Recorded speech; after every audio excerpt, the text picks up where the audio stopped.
All right, guys, we're right back here. And the question here today is, of course, what is the deal with the NIL in colleges? Shane O'Mac we're going to definitely go deep inside of what's going on here. I mean, you take a story that was earlier with the University of Tennessee, the Tennessee Volunteers, where the quarterback was demanding money. Yeah. And then what's up with the portal? Yeah, college football has changed so much since the NIL came around. And I'm not saying players don't deserve to get paid. They do deserve to get paid. They bring in so much money to those schools. Sure. So much money. And then all they got before was a scholarship. And then you had kids, like stories of kids who couldn't eat and stuff like that because they couldn't afford food because they couldn't get, if you, on a D1 scholarship, you can't get a job outside of school. You can't get paid for anything before the NIL, all that stuff. Right. And it's just so different, which is crazy to me. But I think there has to be some sort of regulations that come into play at some point. And I think I have an idea for that. I think they should have, just like some professional leagues, it definitely doesn't happen in the MLB, but it definitely happens in the NFL, et cetera, where there's equal revenue sharing. MLB, I don't know what you're doing. If you look at baseball and Major League Baseball, where the Yankees, I'm using them for an example, they have the Yes Network, et cetera. But when the season starts in baseball, you can already start eliminating half of those clubs. Cincinnati Reds, you can get rid of maybe they used to be called the Oakland Athletics. Now they're going to be called I believe they're the Las Vegas Athletic. I mean, the list goes on and on. They don't have a shot. Kansas City Royals, Yeah. So basically, if think about the Dodgers, they're up there with the Yankees too. Their payroll is crazy.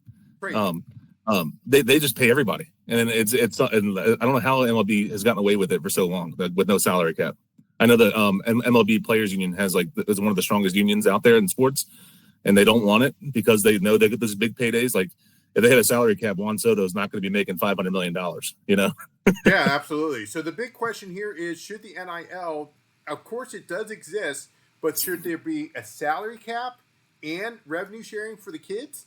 Because hey, if you're selling all your jerseys, blah, blah, blah, it has their name on it, they need a little piece of the pie. Yeah. And it's also because like you said, you're selling jerseys with kids' names on it. They have to get a piece of that, right? That's across all sports to do that. Where it gets a little unfair, I always felt like, because I was an offensive lineman in college when I played. Right. No one's buying offensive lineman jerseys. Right. It's not a sexy position. No. That's getting the sales, No. So I feel like there has to be some sort of rules put in place, and I think that's a great idea of revenue sharing, maybe between conferences. But I also think there needs to be some salary cap where it makes the college football and basketball. We're not just talking about football; we're talking about basketball as well. But in all collegiate sports, but there needs to be a salary cap because it makes it more competitive. If you look at the NFL, we're using that as an example, it makes the league very competitive. You just never know.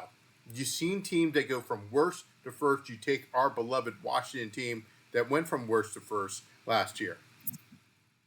Yeah, it does. And they're one of the few sports that actually has a hard salary cap. Like NBA has a salary cap, but it's very, very soft, where they have really weird rules where they can get around it. Right. The NFL has a hard cap, and I think that really helps the league. I think it helped it become what it is. It's so much bigger than every other sport because of it, because it keeps teams competitive. You don't know who's going to be as good each year, right? Sure, if you have a great quarterback, you're going to be you're going to dominate for most of the league or whatever. But that salary cap comes into big play there to keeping things competitive.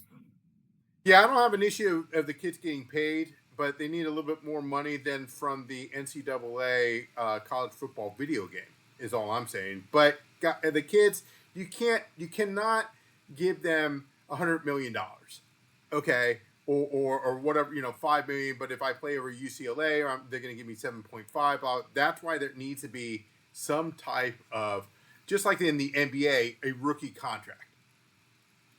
Yeah, I agree. Yeah. There needs to be some sort of regulation. Right now, it's like the Wild West. I mean, and the teams are just hitting players are hitting the transfer portals and then just going to the highest bidder, right? Yeah. So it's like the old hired guns of the West. Yeah. Like, hey, this coach is offering me $2 million. This coach over here is offering me 3.1. Hey, I'm going over here. I'm going to be playing. I'm going to be a Terp now. Terps don't pay anybody. Never mind. Exactly. They should. So the message to the NCAA president, get on it. We just recommended 2 things: salary cap and equal revenue sharing. All right, until next time, I'm Joe the Fan. That's Shane O'Mac. We'll catch you later.